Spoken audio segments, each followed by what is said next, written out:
Sí, señores.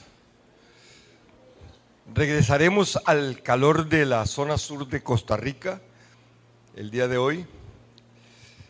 Y estoy agradecidísimo con Dios.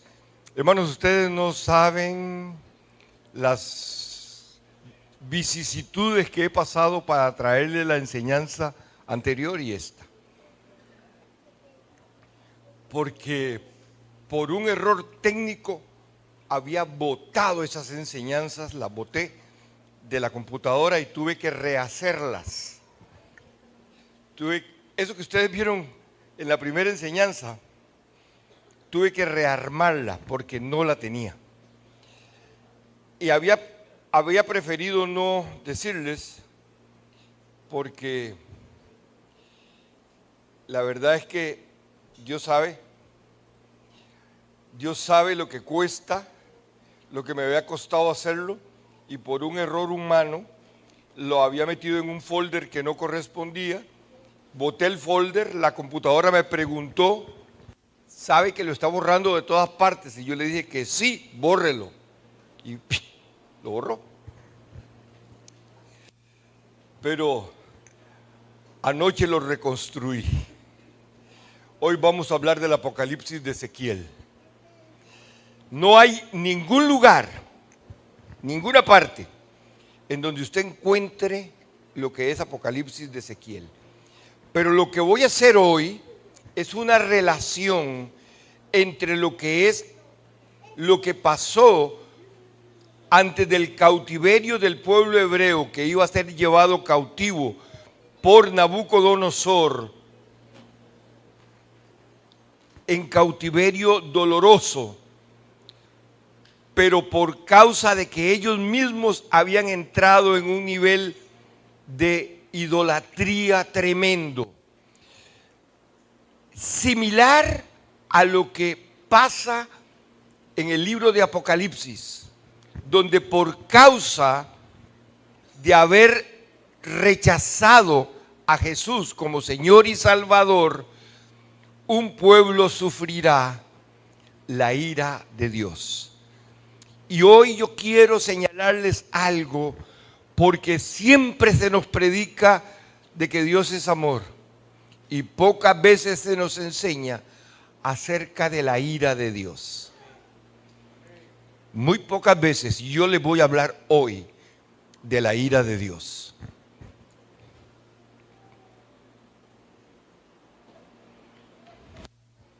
El peligro de la idolatría.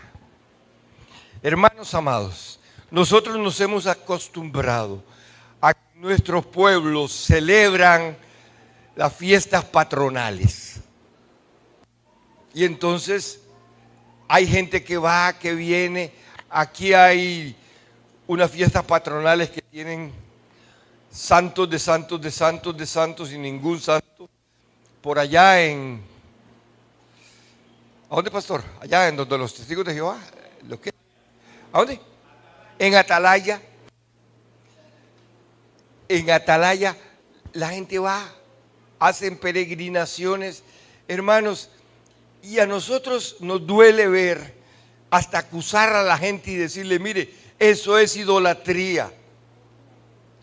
Nos duele verlo, pero hermanos amados, cuando nosotros vemos la ira de Dios descargada sobre su propio pueblo en el libro de Ezequiel, donde el enojo de Dios es tal que nosotros ni siquiera podíamos imaginarnos a un Dios tan bravo.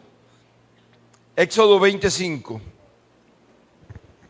dice, no te inclinarás a ellas, ni las honrarás, porque yo soy Jehová tu Dios, fuerte, celoso, que visita la maldad de los padres sobre los hijos hasta la tercera y cuarta generación de los que me aborrecen. Deuteronomio 4:24 dice, porque Jehová tu Dios es fuego consumidor, Dios celoso. Hermanos amados, Dios es bueno todo el tiempo. Todo el tiempo.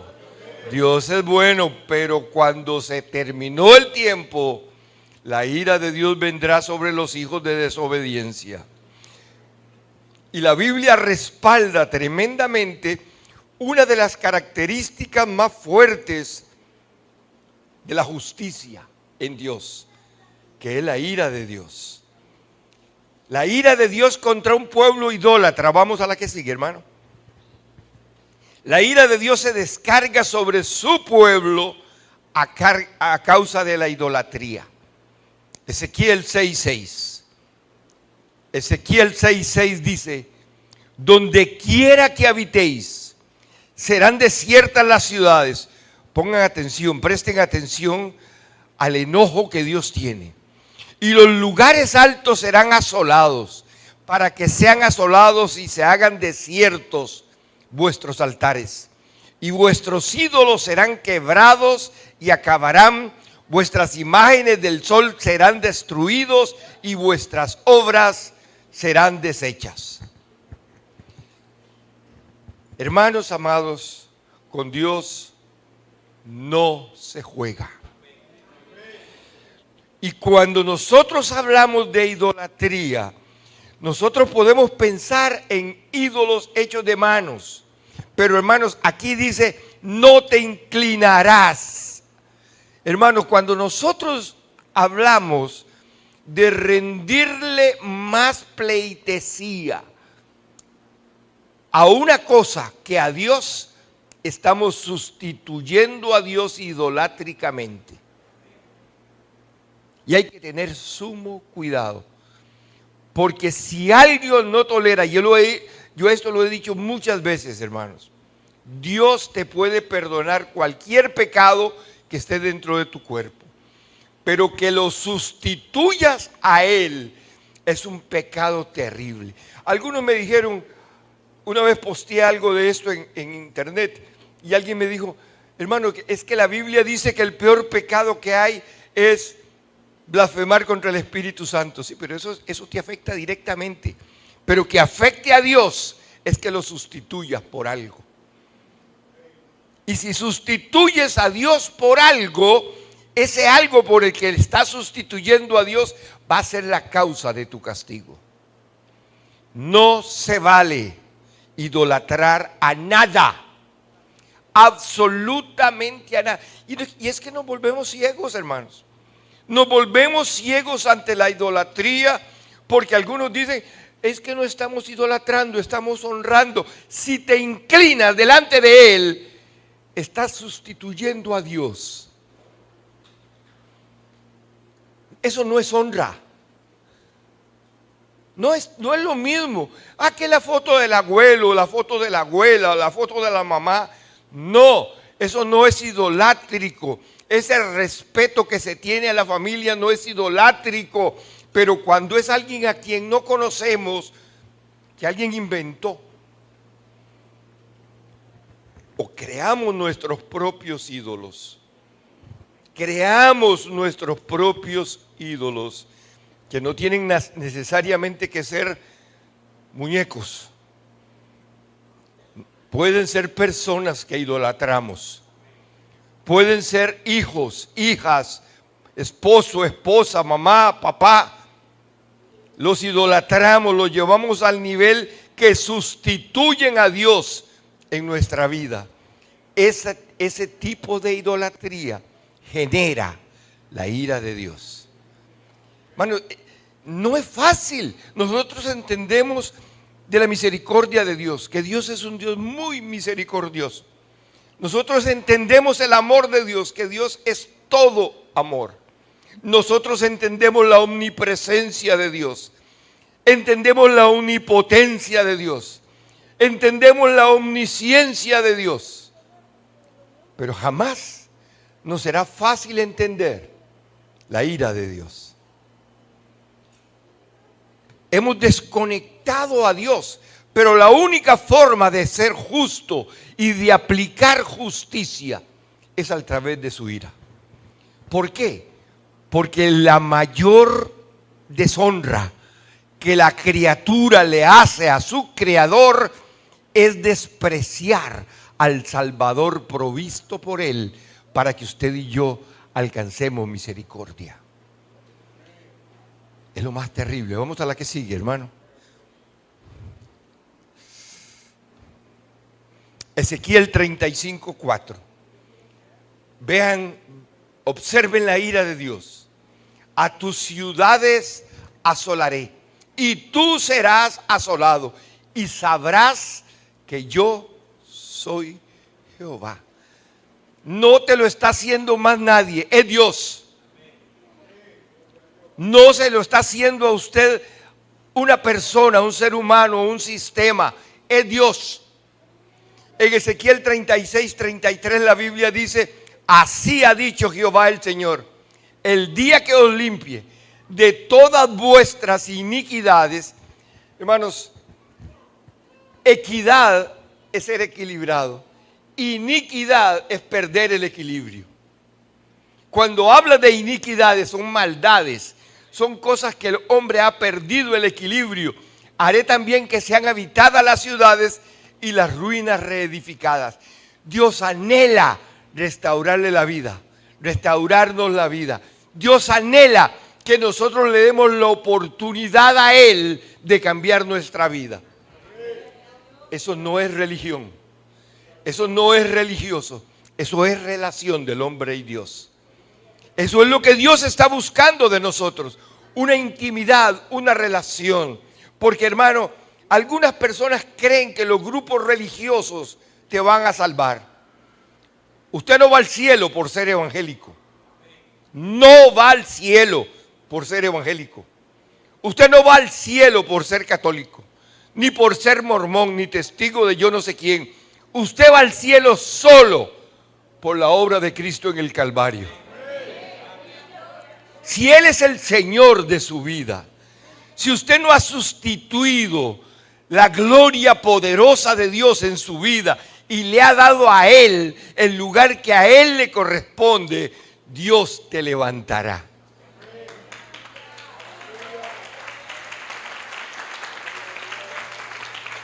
No tiene nada que ver con la religión, nada.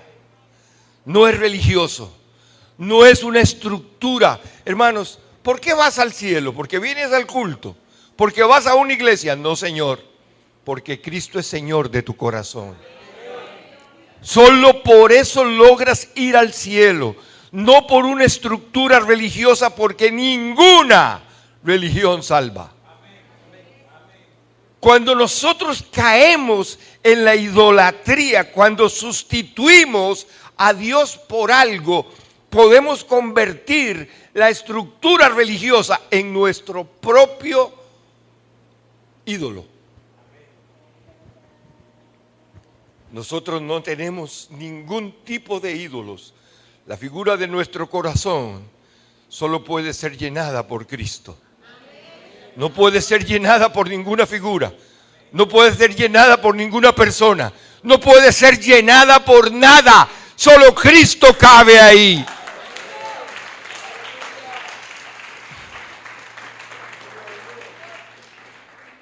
La restauración de Israel en tiempo apocalíptico. Del capítulo 34 al capítulo 48 del libro de Ezequiel, las profecías concernientes a la futura restauración de Israel nos lleva hasta el final de la tribulación y gran tribulación, cuando Dios al fin vuelve a ver a su pueblo y le dice: venga, estén conmigo, porque les repito lo que siempre he dicho: Israel es el pueblo escogido de Dios, no es la iglesia. La iglesia es la desposada de Cristo, la figura de la desposada de Cristo. El pueblo escogido por Dios fueron los judíos. Los escogió en los lomos de Abraham cuando eligió a Abraham de Ur de los Caldeos y lo sacó de su tierra y de su parentela, y lo sacó y lo hizo grande. Cuando llegaron los 70 personas esclavos a Egipto, esos 70 que llegaron ahí se multiplicaron y nació el pueblo hebreo, el pueblo escogido por Dios. Que cuando pecaron, cuando se volvieron idólatras, en un texto que leímos ahora, dice que Dios destruyó la imagen del sol, porque en Egipto había un dios llamado Ra, Dios del sol. Y fue destruido porque el único sol de justicia que usted y yo tenemos es nuestro Dios. No hay otro. La única verdad. Y cuando los sacó de Egipto, hermanos, ellos traían en el corazón la idolatría. No sacaron los ídolos, no trajeron ídolos físicos, pero traían la idolatría en el corazón. Y por eso comenzaron a murmurar ese pueblo que Dios había escogido del Dios que los escogió. Hermanos, a mí me suena como cuando nosotros somos tan malagradecidos que tenemos comida en la casa, que tenemos un techo sobre nosotros, sobre nuestras cabezas, que tenemos ropa que ponernos, aunque sea como sea. Si tenemos todo eso y perdemos de vista nuestro agradecimiento, hermanos, he dicho muchas veces que la persona que no es agradecida nunca será bendecida. Se lo repito. La persona que no es agradecida nunca será bendecida. Porque por mucho que reciba, no lo recibirá en bendición. Por mucho que reciba, no lo recibirá en bendición. A Dios le place que usted se aproxime delante de Él agradecido. A Dios le complace que usted le dé gracias en todo. No porque Él lo necesita, es porque usted y yo lo necesitamos. Usted y yo necesitamos ser agradecidos. Les he dicho muchas veces, yo llego a la casa de la hermana y ella me invita a comer y me sirve un gallo pinto con ceviche. ¡Wow! Y yo no me lo como. ¿Usted cree que ella me va a decir, quiere más? Si yo no me lo como, no me ofrece más. Si yo me lo como y le digo, ay, muchas gracias, qué pinto más rico, qué ceviche más rico, ¿quiere más? Ahí quedó. Si usted no le agradece a Dios por lo que recibe, Dios no le va a preguntar que si quiere más. Usted tiene que aprender a ser agradecido. Porque usted y yo no recibimos por merecimiento. Recibimos porque a Dios le da la gana. Y esto yo sé que suena muy crudo, pero es la verdad. Es porque Dios nos ama y quiere darnos. No le tenemos que torcer la mano a Dios. Nuestros ayunos no son huelgas de hambre. Nosotros no le hacemos una huelga de hambre a Dios cuando ayunamos. No, estamos crucificando nuestra carne para mostrarle a Dios nuestro propio espíritu, diciendo, Dios, a ti la gloria, a ti la honra y a ti la alabanza. Porque eres el único que la merece. Aún en este cuerpo carnal, a ti te doy la gloria. Así debe de ser. Así debe de ser. A tiempo de la restauración de Israel, Dios utilizó pueblos vecinos para golpear, asolar a su pueblo hebreo, de tal manera que no quedara duda que era su ira la que producía el dolor por su idolatría. Hermanos amados, Dios usa personas que tienen nombres y apellidos de carne y hueso, que nos provocan tal malestar, tal dolor, y nosotros los culpamos a ellos. No sabemos si están siendo instrumentos de Dios para corregir nuestras vidas. Hermanos, el principio de humildad no es ser pobre. Hay gente que dice, es que ese hermano es tan humilde solo porque no tiene plata. No, hermano, eso no es ser humilde. La humildad es una actitud del corazón. Yo siempre he sido rico, hermano. No he tenido plata, pero he sido rico. Porque aquí en mi corazón yo sé que el Rey de Reyes y Señor de Señores siempre está conmigo. Siempre está conmigo. Y no importa si no hay comida en mi lugar de la casa, en mi alacena. No importa si no hay comida en mi alacena. Si el Dios eterno, el que me salvó, está conmigo, Dios proveerá de manera sobrenatural. Porque ese es el Dios al que usted y yo le servimos. Él hará incluso que tengamos fortaleza en medio de nuestras debilidades. Cuando usted y yo no podemos, Dios sigue pudiendo. Por eso, ¿para qué cambiarlo por nadie? Si ese alguien, nuestro Dios, será quien nos ayude, quien nos levante. Allá en el libro de Ezequiel capítulo 8, verso 3, y vamos a la que sigue, no queda duda de que es Dios quien está enojado. Y aquella figura extendió la mano y me tomó por las guedejas, me agarró del pelo. A ver si hay alguien aquí con guedejas.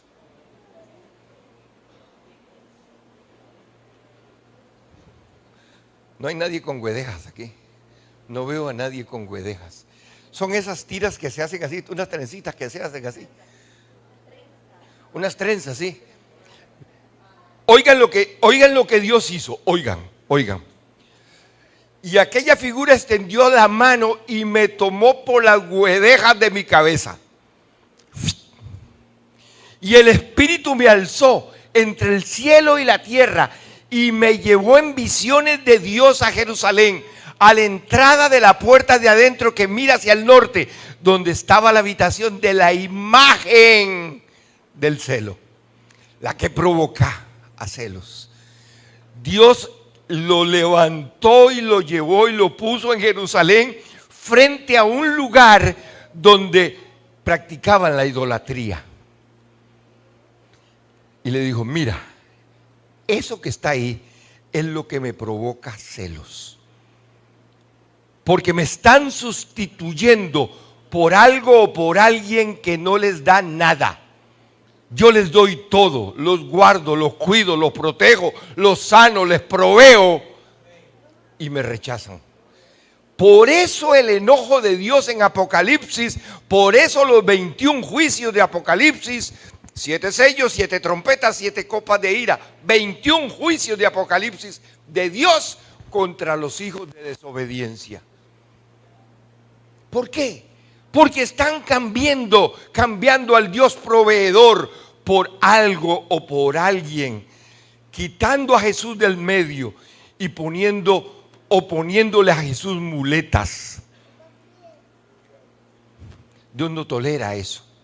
Dios no tolera eso. Eso le provoca celos a Dios. Las profecías, las profecías tienen, la que sigue, tiene un cumplimiento inmediato, un cumplimiento inminente o un cumplimiento futuro.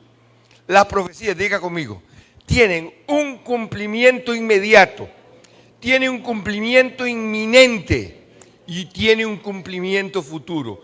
Cada vez que usted lee en la Biblia una palabra profética, esa palabra profética tiene un cumplimiento inmediato. Es decir, la inmediatez de la palabra profética. Dios dice, si sos idólatra te irá mal. Eso le cae inmediatamente al idólatra. Pero también queda pendiente sobre su cabeza, porque aunque tiene un cumplimiento inmediato, tiene un cumplimiento inminente. Mientras mantenga la idolatría, mantendrá el juicio sobre la cabeza del idólatra. Y tiene un cumplimiento futuro, porque también si la profecía dice que si te mantienes siendo idólatra y vives en esa idolatría, aún en el futuro puedes estar seguro de que recibirá castigo. Hermano, Dios es claro. Dios es claro. Dios le dice al hombre, yo los voy a cuidar, yo los voy a guardar, yo los voy a proteger, yo les voy a suplir, yo voy a estar con ustedes todos los días hasta el fin del mundo. Pero, si se apartan de mí, todo lo que les he prometido, se los quito.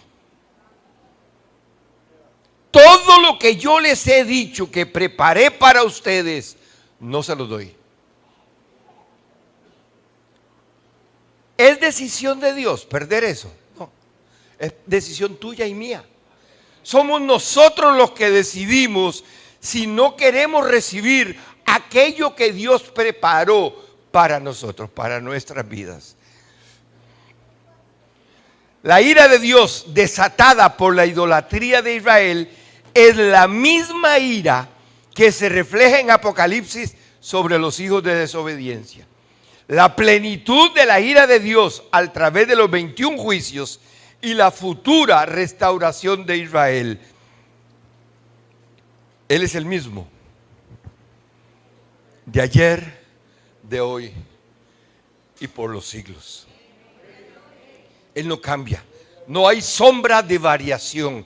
Dios no te dijo hoy una cosa y mañana te va a decir otra.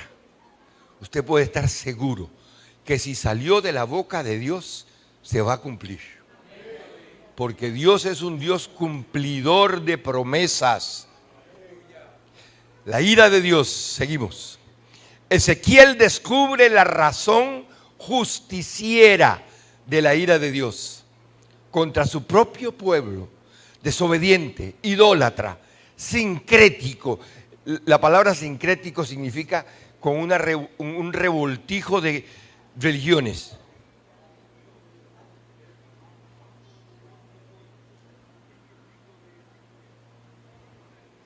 Me estoy oyendo predicar ahí. Lucía, ¿usted me está metiendo ahí?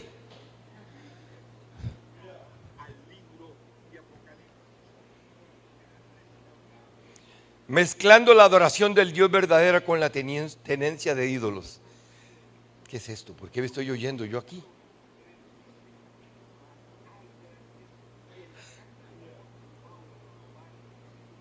Bueno, no importa. No importa, solo yo me oigo.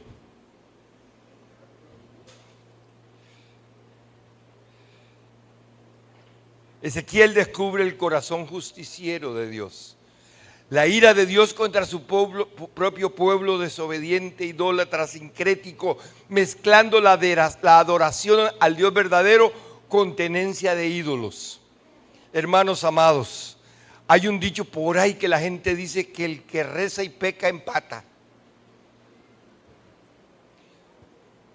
Pero ese dicho no es verdad. El que reza y peca se lo lleva el diablo. Porque hay que buscar a Dios con un corazón sincero. Nosotros no podemos engañar a Dios. Con Dios no hay empates. O ganamos o perdemos. No hay empates. Dios, estamos empatados. Eso trae luz sobre la ira plena que va a venir. Mateo 3:7 dice: al ver él que muchos de los fariseos y de los saduceos venían a su bautismo, les decía: generación de víboras, ¿quién os enseñó a huir de la ira venidera? ¿Quién les enseñó a escapar por su vida? Porque la ira de Dios vendrá sobre los hijos de desobediencia. Y hermanos, Juan el Bautista está diciéndoles, traigámoslo en nuestro contexto. ¿Quién les dijo que vinieran a la iglesia? ¿Para qué están aquí? ¿Quieren huir de la ira venidera? Vayan a Cristo. Métanse en Él. Protéjanse en Él. Porque no tenemos opciones humanas religiosas. La religiosidad no salva. El único que te salva es Cristo. Si viniste a la iglesia para ser salvo, estás equivocado. La única forma de tu salvación es que reconozcas que Jesucristo es el Señor de tu vida. Que entre en tu corazón. Solo así.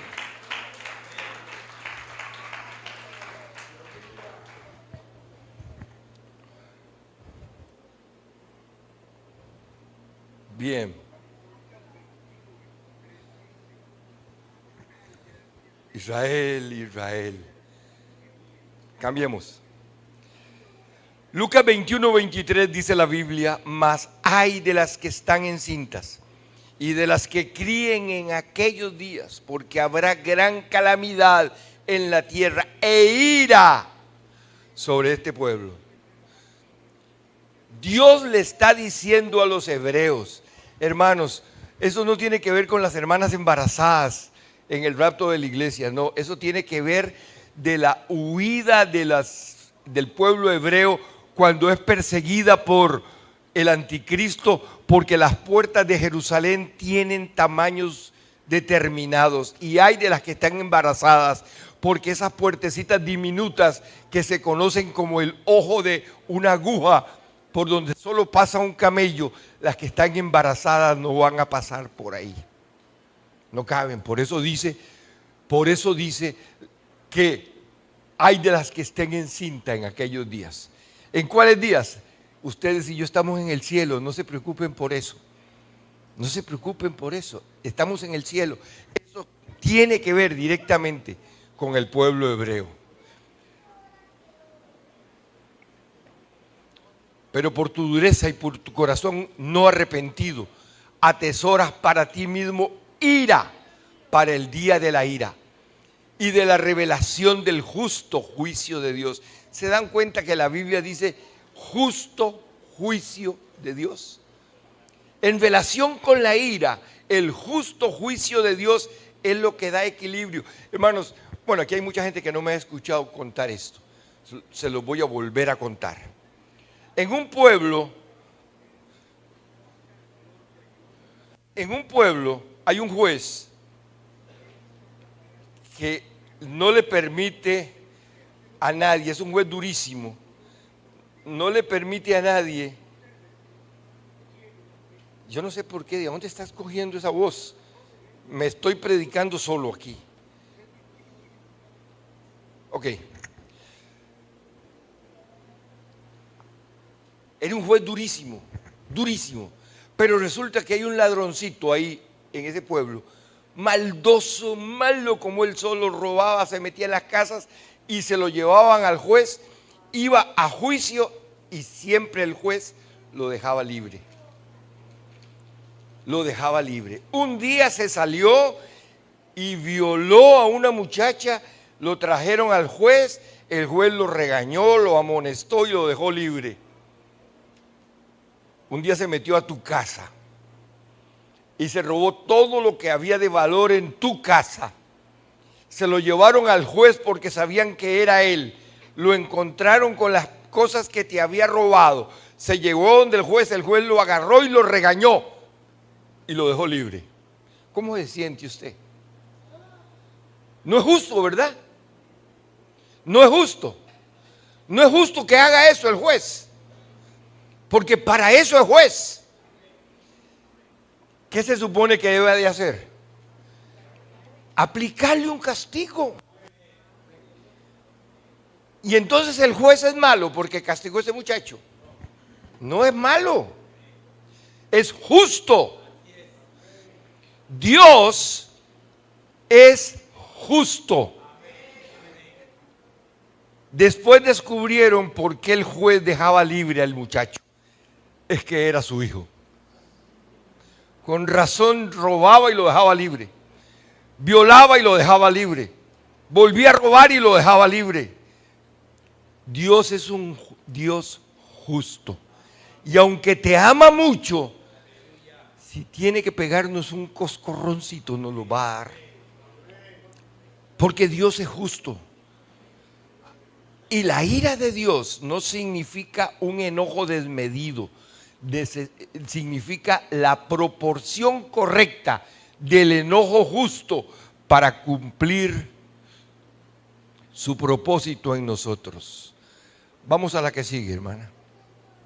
Romanos 2, 7 al 9 dice: vida eterna a los que perseverando en bien hacer buscan gloria y honra e inmortalidad, pero la ira y enojo a los que son contenciosos y no obedecen a la verdad, sino que obedecen a la injusticia. Tribulación y angustia sobre todo ser humano que hace lo malo, al judío primeramente y también al griego. Agréguele ahí una coma y póngale, y al panameño también. Es para todos. Dios es parejito con todos. Vamos a la que sigue, hermano.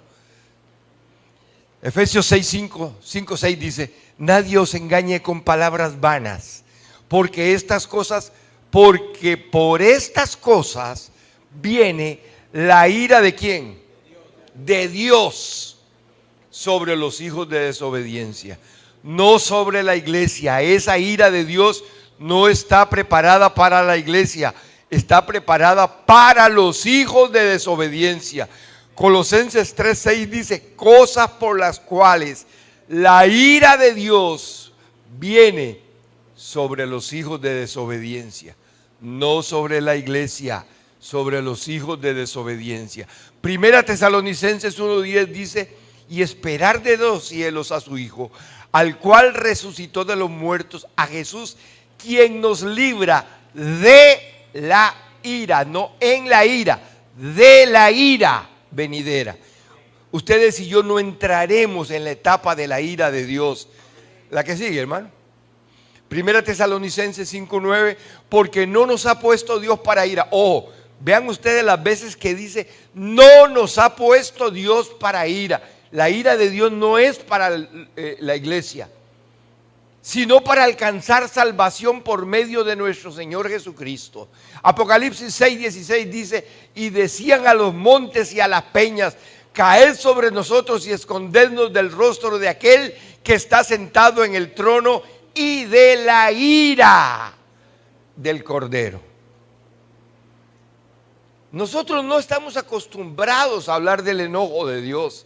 No estamos acostumbrados a oír de la ira de Dios, porque, hermano, se lo transmitimos tanto a la gente que no conoce a Dios, que ellos solo han oído de nosotros que Dios es amor, y no han aprendido que si ellos no están metidos en el amor de Dios, la ira de Dios caerá sobre los hijos de desobediencia. La que sigue, hermano. Apocalipsis 6:17, porque el gran día de su ira ha llegado. ¿Y quién podrá sostenerse en pie? Apocalipsis 11:18 dice: y se airaron las naciones, y tu ira, la ira de Dios, ha venido, y el tiempo de juzgar a los muertos y de dar el galardón a tus siervos los profetas. Ojo que dice galardón, no dice lagartón. De dar el galardón a tus siervos los profetas, a los santos y a los que temen tu nombre, a los pequeños y a los grandes, y de destruir a los que destruyen la tierra. Siga. Castigos divinos, la ira de Dios. Ira de Dios es castigo divino. Vez tras vez, tras vez, tras vez, hermano amado, no se atenga a que, ay, es que Dios es puro amor. ¿Y la ira? ¿Y la justicia? ¿Y el equilibrio justo que Dios tiene como juez que es? ¿Nos va a dejar libres? No, Dios no es así. Seguimos. Ya voy terminando, hermano. Apocalipsis 14:10. Él también beberá del vino de la ira de Dios, que ha sido vaciado puro en el cáliz de su ira, y será atormentado con fuego y azufre delante de los santos ángeles y del Cordero. Y Apocalipsis 14:19 dice: y el ángel arrojó su hoz en la tierra y vendimió la viña de la tierra y echó las uvas en el gran lagar de la ira de Dios. Hermanos amados, no hagamos enojar a Dios. Dios no tiene ni siquiera que castigarnos, con solo que nos quite la protección. Con solo que nos quite la protección, el enemigo se encarga de lo demás. Con solo que te quite la protección, usted está bien porque Dios lo está cuidando. aunque no nos merezcamos el cuidado de Dios, Dios nos ha estado cuidando. Vi en el cielo otra señal grande y admirable, 7 ángeles que tenían las 7 plagas postreras, porque en ellas se consumaba la ira de Dios. Apocalipsis 15:7. Y uno de los 4 seres vivientes dio a los 7 ángeles 7 copas de oro llenas de la ira de Dios, que vive por los siglos de los siglos. Apocalipsis 16:1. Oí una gran voz que decía desde el templo a los 7 ángeles: id y derramad sobre la tierra las 7 copas de la ira de Dios. Hermanos amados, que quede claro que aquel pueblo en el libro de Ezequiel era el pueblo de Dios. El pueblo hebreo fue quien recibió la ira de Dios por causa de su idolatría. El pueblo de Dios hoy, que no quiere, que no ama, que no respeta la obra y la figura de Cristo, será sobre esos hijos de desobediencia que vendrá la ira de Dios. Y terminamos. De su boca sale la conclusión, a través de los 21 juicios en Apocalipsis, que golpearán al pueblo judío y a aquellos que menospreciaron el aceptar a Cristo como Salvador. La ira de Dios vendrá sobre la tierra, a fin de que los hombres reciban un trato que les haga pensar en lo que perdieron al perder la oportunidad de abrazar la misericordia de Dios a través de Jesucristo, despreciándole por los placeres de este mundo. Comparado en Ezequiel con la actitud idolátrica, donde el Dios del cielo fue reemplazado por algo o por alguien. Dios quiere salvarnos. Dios no quiere derramar ira sobre nadie. Si alguien se expone a la ira de Dios, es porque ha elegido rechazar a Cristo. Rechazar a Cristo no significa decir yo no te quiero, Señor.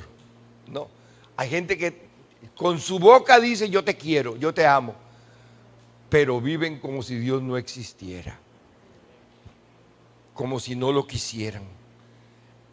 Esta mañana, este último mensaje que les estoy predicando, quisiera que lo sientan lleno de amor y misericordia para escapar de la ira de Dios, para escapar de aquel enojo que Dios va a tener con aquellos que han decidido rechazar al Cristo del Gólgota. El único que puede solucionar la ira de Dios y hacernos alcanzar misericordia. Dios te ama. Y Dios te ama como nunca nadie te ha amado. Jamás, ni te amarán nunca. Él no quiere que caigas en la ira que viene. Esa ira es para los hijos de desobediencia. Iglesia, puestos de pie.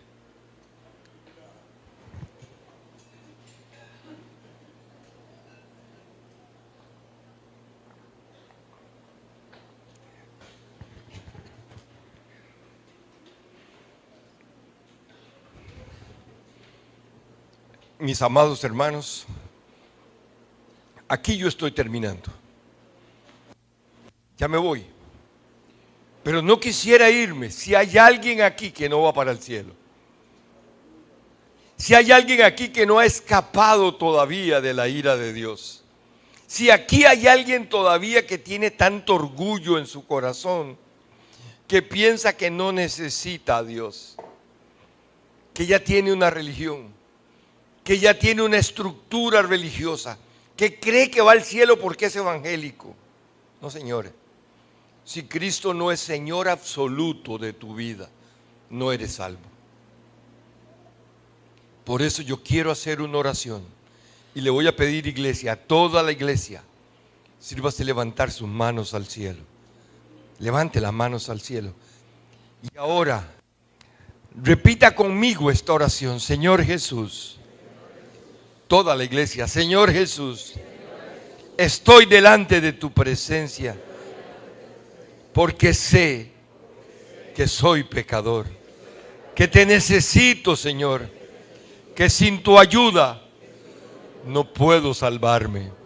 Te necesito. Ayúdame a escapar de la ira venidera. Guarda mi corazón de todo engaño y toda mentira que pueda apartarme de ti. Ayúdame a ser fiel hasta la fecha de tu venida. Ten misericordia de mí. Te amo, Jesús. Tú eres mi Salvador, mi Señor, y pagaste un precio por mí en la cruz del Calvario. Tuyo es el reino, el poder y la gloria por los siglos de los siglos. Amén. Que la paz del Dios Todopoderoso sea con ustedes. No se vayan, que esto se pone bueno.